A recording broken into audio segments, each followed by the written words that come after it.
De onde que veio essa história de eu fazer essa live com esse tema sobre o adolescente precoce, sobre o adolescente sexualmente precoce? Veio de uma conversa no nosso grupo de WhatsApp, a semana passada. Como eu falei com elas na terça-feira, eu deixei aberto o meu WhatsApp o dia inteiro para que as mães fizessem as perguntas que quisessem, né? E então, muitas delas postaram muitas situações ligadas ao início do namoro de filhas ou início do namoro de filhos, e como que cada uma estava procedendo. Umas lidaram de uma forma tranquila, né, sem sofrer com essa situação, e outras lidaram sofrendo. Ou seja, pensar que a filha dá um beijo na boca, né, que o filho ia se relacionar com uma outra pessoa, e isso dava uma aflição e fazia eles entenderem e se colocarem, né, do tipo, isso é muito cedo para eles, né? Os adolescentes de hoje estão muito avançados, os adolescentes de hoje estão muito precoces.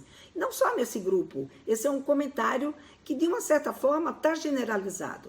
A gente parte desse preconceito de que o adolescente é precoce em relação à sua sexualidade.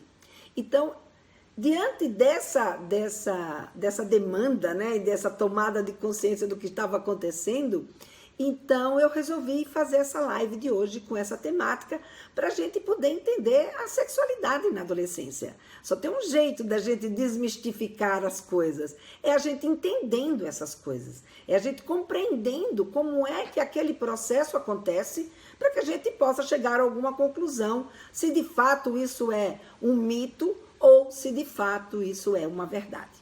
Então, diante desse contexto que surgiu a ideia, a minha inspiração de fazer essa live de hoje com essa temática. E aí, para isso,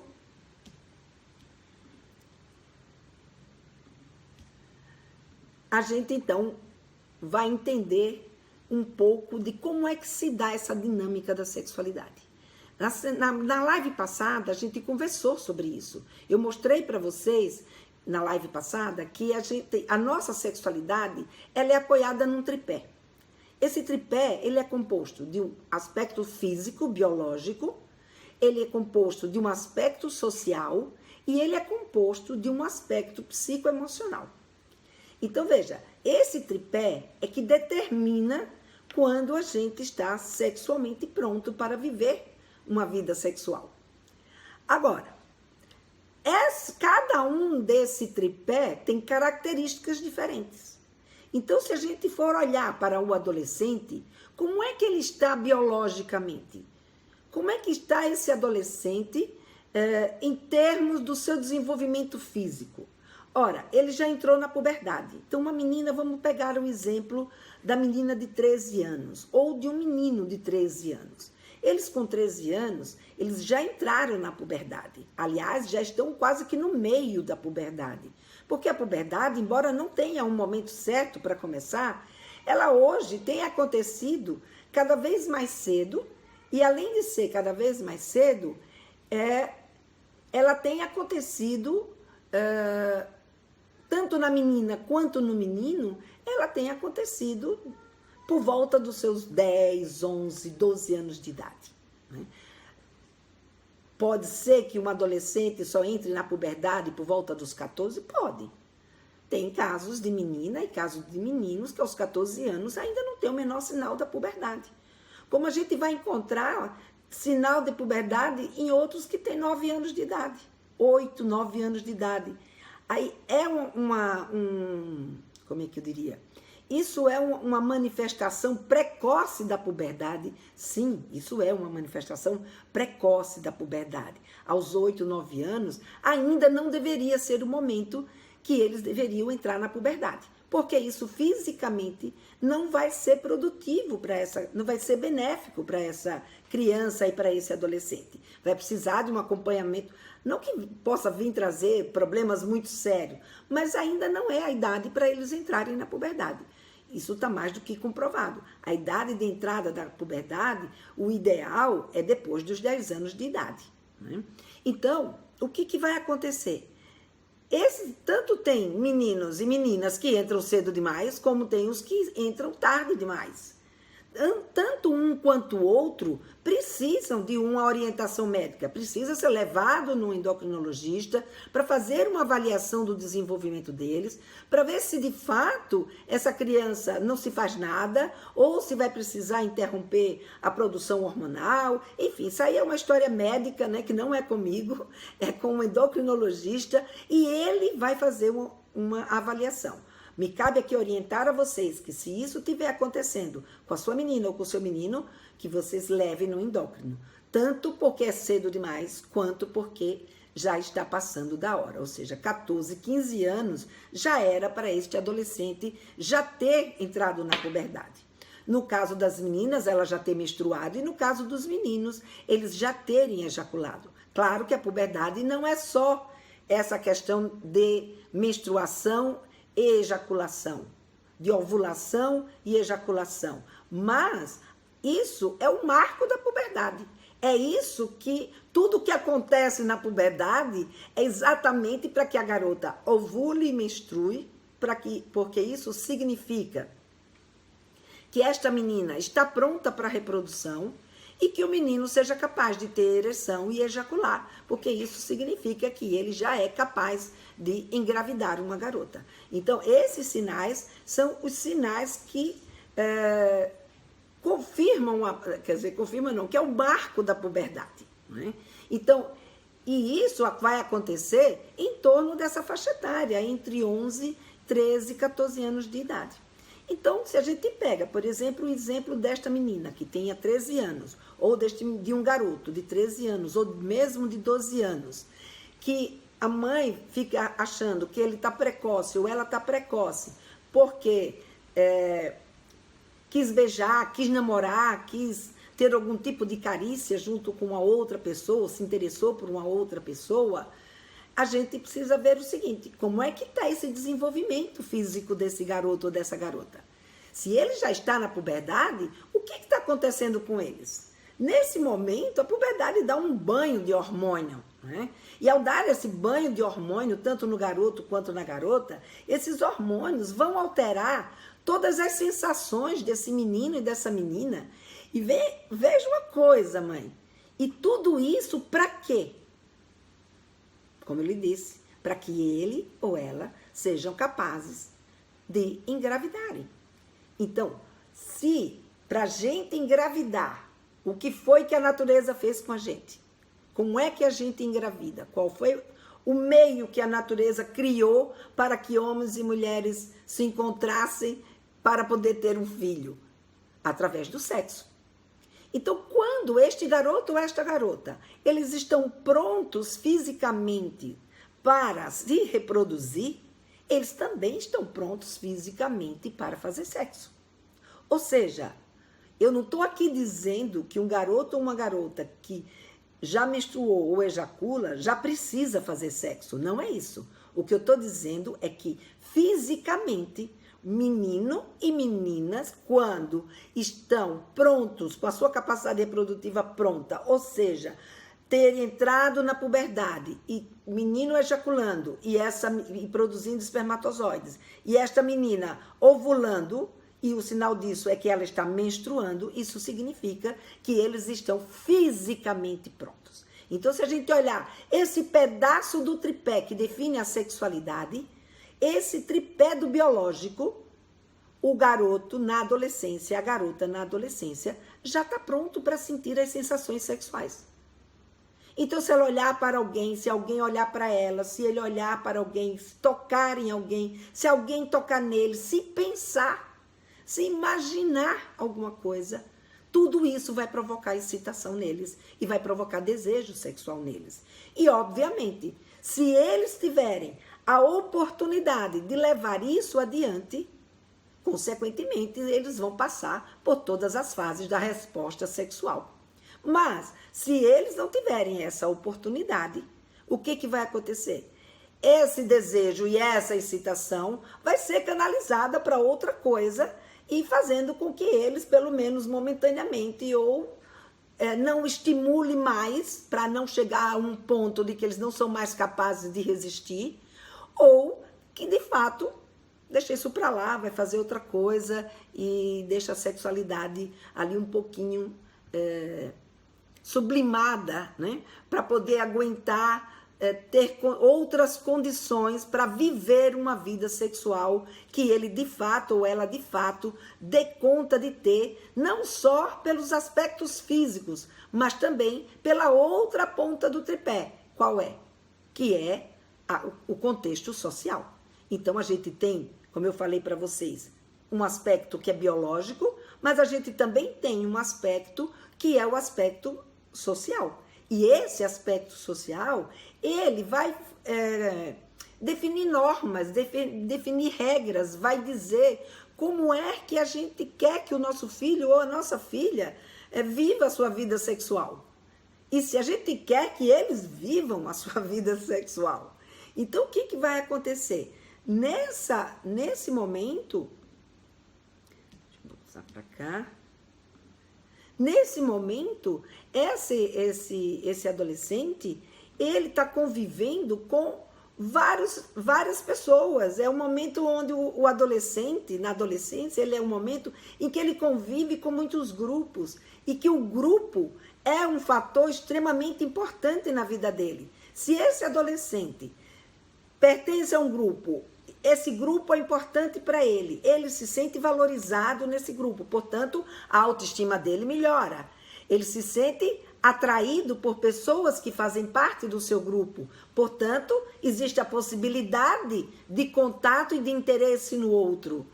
E se ele tem a oportunidade de estar com esta pessoa que lhe chamou a atenção ou que lhe despertou o interesse, obviamente, né, e até pelo também o seu desenvolvimento de papéis, eles vão treinar, começam treinando. Então, por volta dos seus 11 anos de idade, a gente vai ver, por exemplo, eu tenho uma aula no curso Papo Firme, que eu falo exatamente de como se dá esse desenvolvimento da sexualidade na adolescência, etapa por etapa. Porque quando a gente entende a intenção daquela nossa criança, ou daquele nosso adolescente, em relação àquele comportamento sexual, a gente sofre muito menos, né? Porque a gente vai entender exatamente o que eles estão pretendendo com aquilo. E aí a nossa orientação é mais eficaz. Então, veja, nesse desenvolvimento do adolescente, o adolescente vai passar por fases, e nessas fases vai ter um momento que ele está só treinando papel. Ele está só treinando beijar, ele está só treinando ficar junto de uma menina, está só treinando ficar junto de um menino, porque até ele está pronto para de fato namorar, para de fato se relacionar com o outro, o que ele vai precisar passar? Ele vai aprender primeiro a ser do sexo que ele é, a conseguir lidar com o seu jeito de ser, né? Ser uma menina, aprender a ser uma mulher. Se é um menino, aprender a ser um homem. Como é que homem se comporta? Como é que mulher se comporta dentro desses relacionamentos afetivos e sexuais? Isso a gente vai aprender. E começa a aprender desde os 10 anos de idade, que é a fase que o Vitor Dias chamou do grande amigo e da grande amiga. Depois ele vai sonhar, pensar, porque na adolescência ele começa a ter essa capacidade de sonhar, de se imaginar, e aí ele começa a treinar mentalmente. Então eles vão entrar numa outra fase, que é a fase do amor platônico. Para em seguida, ele entrar de fato numa situação que ele tem condições de fato lidar com um outro que não é ele, é uma outra pessoa, e se relacionar com esta pessoa e ser capaz de vivenciar esse relacionamento tanto afetivo quanto sexual. Aí vocês podem me dizer, poxa, Helena, mas tem tanta menina e tanto menino que começa a vida sexual dele, sabe, tão cedo. É verdade, tem. Tudo depende da experiência de vida de cada um desses adolescentes, das expectativas que depositaram nele e também das experiências que eles puderam ter na vida dele. Então, se é um adolescente que viveu em uma condição muito mais sexualizada, num ambiente de muito pouca privacidade, aonde os valores eram valores muito mais fluidos e muito mais liberais, pode ser que esse adolescente ou essa adolescente tenha uma experiência sexual mais cedo do que um outro. Mas Se ele não vivenciar uma situação sexualizada e até provocada por pessoas mais velhas que ele, né, por circunstâncias de conviver num ambiente de pessoas mais velhas que já estão tendo uma experiência diferente da dele, o que vai acontecer? Esse adolescente vai caminhar mais ou menos dessa forma como eu coloquei aqui para vocês. Então, eles têm um processo, eles têm uma etapa. Obviamente, se fosse para vivenciar só uma questão física, eles estariam prontos fisicamente para isso. Portanto, eles vão reagir. Mas para poder eles darem conta desses aspectos sociais e dos aspectos psicoemocionais que nós temos, esse adolescente precisa entender o que se passa com ele e precisa entender quais são as expectativas que se tem em relação a ele e precisa aprender a lidar com essa situação. Então, quando eu falo para vocês que o adolescente, ele não é sexualmente precoce, ele não é sexualmente precoce em relação à sua condição física. Mas, se ele não for preparado, orientado ou estimulado a conter o seu desejo sexual, ele vai pôr em prática tudo aquilo que ele está sentindo. E o que ele está sentindo, ou seja, não é nada aberrante nem do outro mundo. E não começou agora, com essa geração, não. Como muitas vezes a gente pensa. Não. Ela começou desde que o homem é homem. Quando a gente está pronto fisicamente, a gente tem sensações sexuais. Se tiver a oportunidade e a pessoa a quem nos interessa, é juntar a fome com a vontade de comer. Para que isso não aconteça, a sociedade então criou normas. E se a gente não põe em prática essas normas, ou se a gente não orienta os nossos filhos e faz eles compreenderem qual que é a vantagem deles respeitarem essas normas de acordo com as expectativas de cada família, a tendência é que esse adolescente, ou seja, o natural é que esse adolescente não controle as suas sensações. Porque, como eu estava dizendo, isso não começou de agora, isso é da natureza humana. Então, se você pegar, por exemplo, a história da sua bisavó, do seu bisavô, a história do seu tataravô, a história dos primórdios, mulheres não menstruavam, não chegavam nem a menstruar, porque elas já engravidavam antes mesmo da primeira menstruação. Mas a gente foi evoluindo. E hoje não é adequado que um garoto ou uma garota tenha filhos na adolescência. Não é adequado que um garoto ou uma garota viva uma vida sexual e se machuque diante de tantas violências que a gente vê acontecer hoje em dia. De episódios, de situações que a gente precisa prepará-los. Então, diante das circunstâncias que a gente foi evoluindo, foram fazendo com que começar a vida sexual, logo que você está pronto sexualmente para se reproduzir e fazer sexo, não era o momento mais adequado. Mas isso não é da natureza. Isso foi convencionado, como eu falei, isso foi criado pelas nossas regras e normas sociais por interesses sociais, políticos, econômicos, religiosos, enfim, por questões que eram do interesse de uma sociedade, mas não que seja da natureza. Então, quando um adolescente, ele responde, ou seja, uma garota tem desejo de dar um beijo na boca de um garoto, né?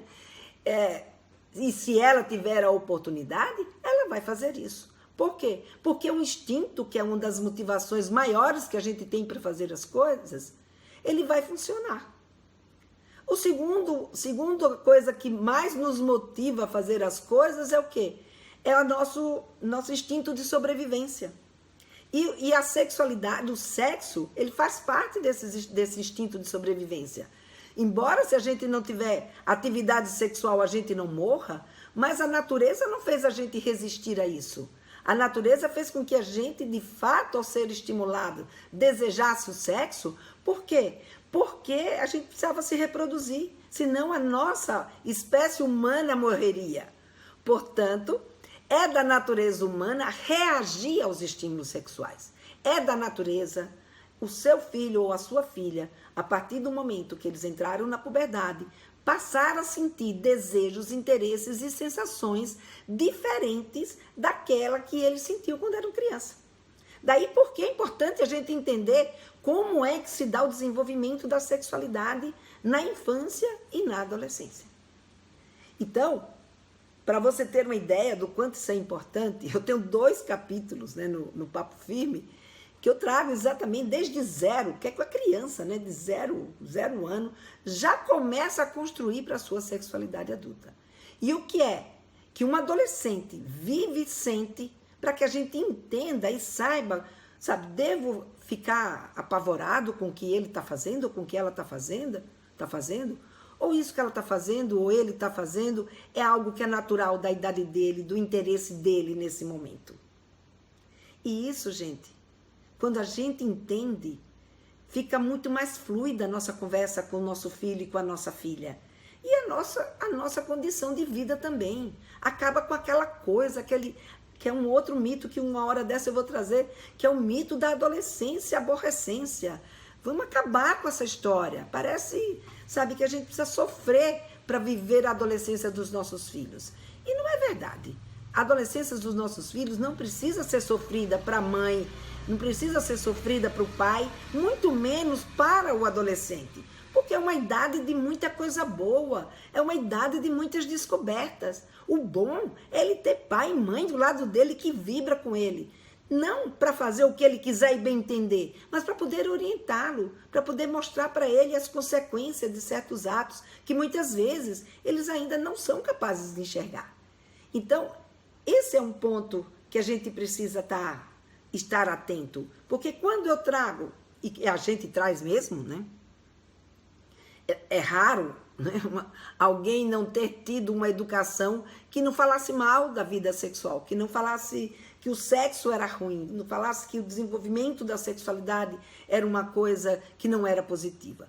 Hoje a gente já vê esses conceitos mudando, mas quando a gente vê o nosso filho ou a nossa filha tendo algum tipo de envolvimento afetivo sexual, mesmo que seja apenas um beijo na boca, né, ou um abraço apertado, vem aquele estalinho, né? Como diz um dos meus mentores, ele fala do Zé Curubu, né? Vem o Zé Curubu, como diz o Jerônimo Telmo, vem o Zé Curubu e começa a martelar no ouvido da gente, né? Falas que deixam a gente preocupados, que deixa a gente com medo, e esse medo, essa angústia de não saber como lidar, como proceder, faz o quê? Faz com que a gente acabe tomando decisões e atitudes que, em vez de ajudar o nosso filho ou a nossa filha a vivenciar isso com mais propriedade e de uma forma responsável, a gente acaba empurrando, às vezes, para uma situação que é uma situação, muitas vezes, não adequada para eles, né? Então, o que a gente vai ver é que não ter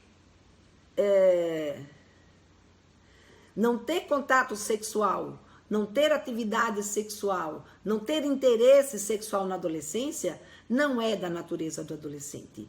Isso é uma convenção social, porque, dada ao fato, né, do adolescente ainda estar imaturo psicoemocionalmente e não conseguir atender a todas as regras e normas e expectativas que a gente acaba tendo, o melhor seria que eles, né, a gente pensa como adulto, o melhor seria que eles não se envolvessem ainda sexualmente, porque eles podem, pela sua imaturidade psicoemocional e social, eles podem se machucar. Mas, como diz o outro, a banda não toca desse jeito. Não é assim que a gente vai conseguir ajudar os nossos filhos. Não é negando a sexualidade deles que a gente vai conseguir ajudá-los. Não é negando a sexualidade deles que a gente vai ter uma convivência sem estresse, né? Que a gente vai ter uma convivência agradável. Não, a gente vai conseguir isso se a gente conseguir entender que a sexualidade no adolescente é uma coisa legítima. Está lá. ele está sentindo, mesmo que a gente não queira, ele está sentindo, ele está vendo, ele está observando, né? Ele está tendo as suas concepções, ele está fazendo os seus treinos mentais, está fazendo os seus treinos físicos, ele está amadurecendo para um processo de poder, de fato, mais adiante, ser capaz de se envolver e viver uma relação de compromisso com outra pessoa. Então, muitas vezes eu vejo mães colocar assim, não, mas eles nem estão namorando. Outro dia eu publiquei alguns vídeos aí para vocês falando de namoro. O que é o namoro hoje? O namoro hoje exige um compromisso que este garoto e esta garota de 10, 11, 12, 13, 14 anos, às vezes até 15, ainda não tem condições de lidar.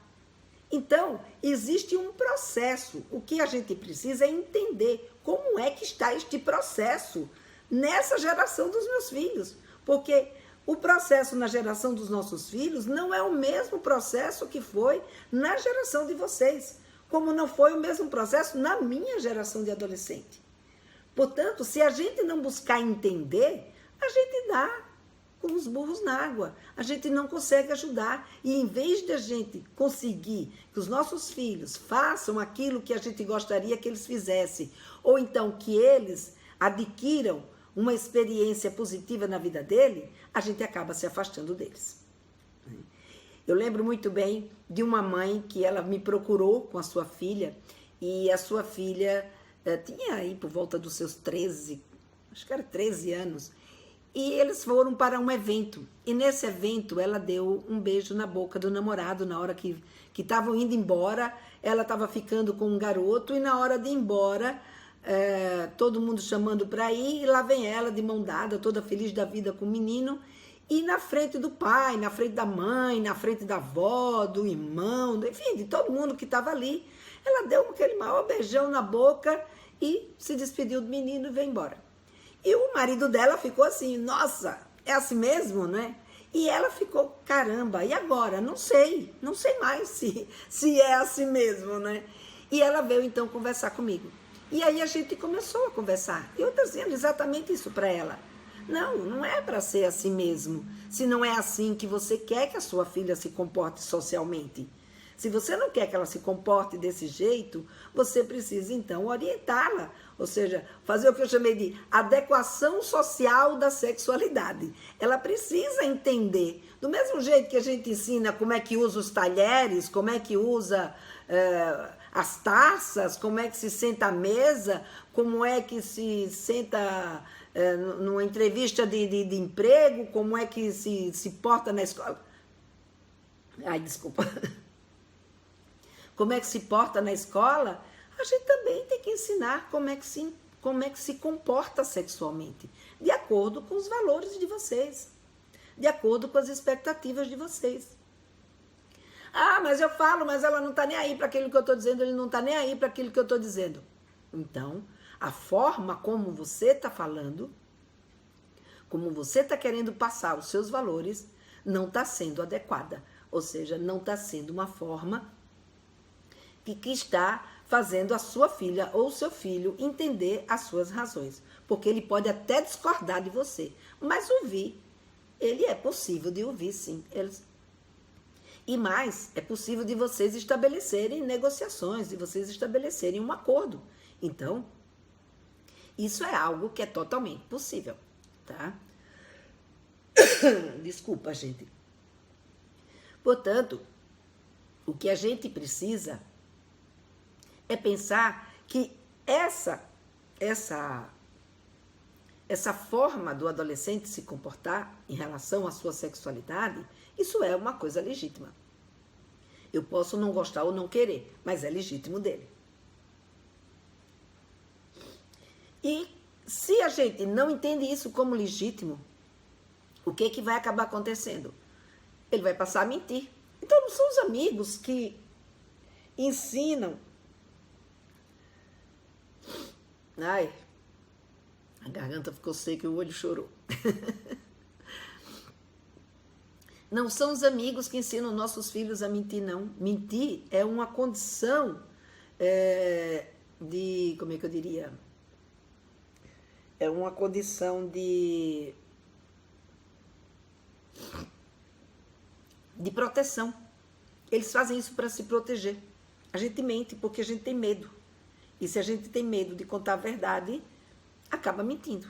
Então, se você não é capaz de ter um tipo de conversa adequada com o seu filho ou com a sua filha, se a gente não entender que durante a adolescência é legítima a sexualidade deles, o que vai acontecer? Eles vão mentir. Eles vão esconder isso de você. Ele vai se sentir desqualificado.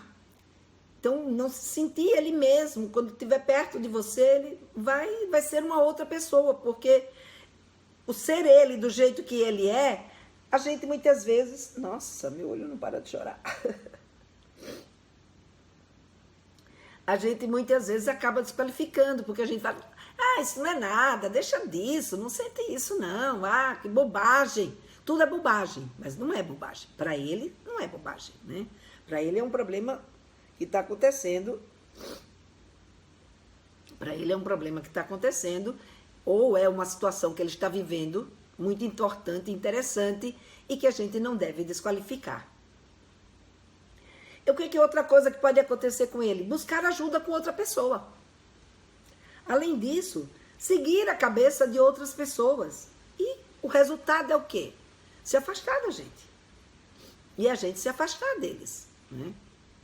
Então, quem sofre, sofre eles, porque a gente não consegue enxergar essa legitimidade, né, das sensações dele, do pensamento dele, dos desejos dele. E sofre a gente porque eles não chegam mais perto. Sofre a gente porque a gente perde o contato. Sofre a gente porque a gente passa a não ser ouvida. A gente passa a ser alguém que não é confiável para eles. E isso é muito triste. Então, eu digo isso para vocês, assim, com muita tranquilidade, até porque, por ser sexóloga, falar de sexualidade com meus filhos foi uma coisa que me ajudou muito. E eu pude tê-los muito próximos de mim, como tenho até hoje, né? Hoje são adultos e a gente tem uma ligação muito bonita. Então, estar juntos dos nossos filhos, entender o que não significa entender, legitimar, não significa que você vai chegar para o seu filho e sua filha e dizer, olha, filhos, vocês já sentem vontade, podem fazer o que vocês quiserem. Não, não é bem isso. Mas sim de legitimar, entender, sim, eu sei que você está sentindo isso. E isso é natural de você sentir. Porém, né, vamos conversar, vamos negociar, tem isso aqui, tem isso ali, ou, enfim, de acordo com os valores e as expectativas de cada um. Cada um coloca os seus limites, faz suas negociações e estabelece com seu filho e a sua filha aquilo que gostaria que acontecesse. O que não quer dizer que, de fato, isso vai acontecer. Como eu falei para vocês, seus filhos não são vocês. Seus filhos são pessoas diferentes de pai e da mãe, né? Cada pessoa é uma pessoa e, portanto, vão pensar de formas diferentes. Mas o que eles vão assimilar e o que eles vão levar com ele vai fazer parte da bagagem dele ou dela, que vai ajudá-los nas suas escolhas, que vai ajudá-los de como ele vai viver a sua vida. Então, é isso que eu acho que é o mais gratificante, né? Interessante da gente estar atento com relação a isso. E quando eu percebi que esses mitos, que esses tabus, esses preconceitos que a gente tem, são questões que acabam impedindo que a gente tenha essa conversa, que a gente entenda, impedindo que a gente enxergue o filho que a gente tem ou a filha que a gente tem. Não a filha que eu queria que fosse naquele momento. Vejam bem, gente, é bem diferente. Mas enxergar quem é que está ali na minha frente. É o meu filho, é a minha filha. O que ele pensa, o que ele sente, como é que eu posso ajudá-lo. E eu vou te trazer, na próxima live, né, eu vou te trazer uma continuação dessa história. Eu vou te trazer como é que ficou a história dessa garota que deu esse beijo na boca e deixou o pai e a mãe tão escandalizados com aquilo que ela tinha feito. Eu vou te trazer como é que eles lidaram com isso. porque foi muito importante no processo dessa mãe ela entender e desmistificar, né? Tirar esse mito, né, de que a sua filha era sexualmente precoce porque ela tinha dado um beijo na boca na frente de todo mundo. Não, ela estava sexualmente inadequada, não precoce. Precoce é outra história. E pensando nisso, para a gente ajudar os nossos filhos, estar mais perto dele, um jeito da gente fazer isso é tendo conhecimento sobre sexualidade. E daí porque eu resolvi abrir mais uma turma ainda esse ano do meu curso Papo Firme, que vocês vão receber notificação a partir da... Acho que ainda essa semana ou na outra vocês vão receber notificação que eu vou abrir no final desse mês, ou seja, do dia 25 ao dia 29 de novembro. E quem tiver de vocês interesse, eu teria a maior honra de tê-los como meus alunos e a gente conversar mais profundamente a respeito de todas essas questões ligadas à sexualidade dos nossos filhos. E esse era o tema que eu quis trazer para vocês hoje, da gente conversar um pouquinho sobre isso. Temos ainda um tempinho. Se alguém quiser fazer alguma pergunta, alguma colocação, algum comentário, eu estou aqui aberta para vocês, para a gente conversar sobre isso.